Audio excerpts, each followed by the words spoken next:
Lee's center was naturally formidable. The division of D.H. Hill had taken position within a sunken lane that was used as a shortcut by farmers of the area. But as the fighting intensified on the left flank, Hill sent most of his troops to deal with the Union menace. By 9 a.m., only Rhodes and Anderson's men remained, but still held a daunting position. Edwin Sumner's 2nd Corps was hastily fed into the fight, with only the lead division reaching their intended target. The division of William French was lost and moving toward the sound of the guns. Instead of proceeding west, they swung left and are placed on a collision course toward the Confederates in the sunken road.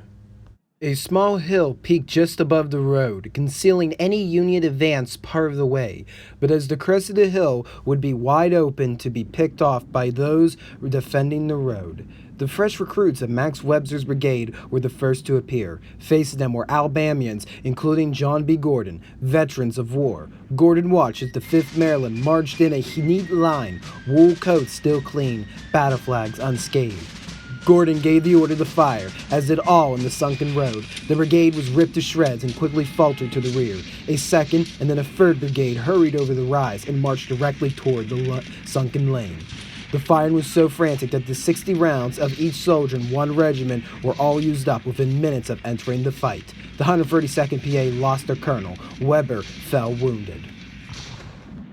Coming to take up the fight was the last of Sumner's division, commanded by Israel Richardson. Richardson, known as Fighting Dick by his soldiers, pointed his attack further down the lane, hoping to get upon the Confederates' flank. The Irish Brigade marched into the fight, a fence obstructing their advance. Their commander, Thomas Marr, called for volunteers to rush ahead to tear the barrier down.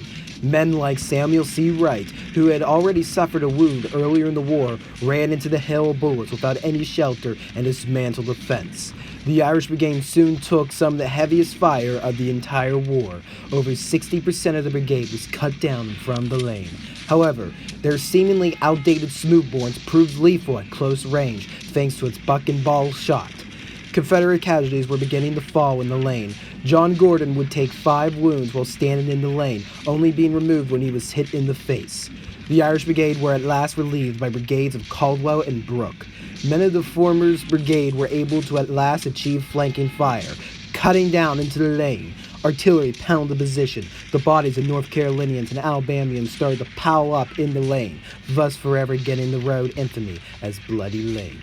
A misheard order meant to reposition was taken as an order to retreat. One by one, the rebels fled from the Bloody Lane and were soon being chased into the neighboring Piper Farm. Richardson dismounted and ordered every man he could find beyond the lane. The exhausted Confederates were incapable of stopping the wave of blue. Lee's center had snapped. The end of the war seemed to be within grasp. The situation was so desperate that James Longstreet rushed to the scene, ordering his staff to man a cannon and try to hold off the oncoming Federals. D.H. Hill rounded up 200 men and tried to make a vain push back toward the Bloody Lane. Reinforcements were rushed to the Fulton Center. They too were pushed back. The Army of Northern Virginia had nothing left to give, but to capitalize Union reinforcements were in need, and they were nearby, as sitting across the Antietam Creek were 2 corps.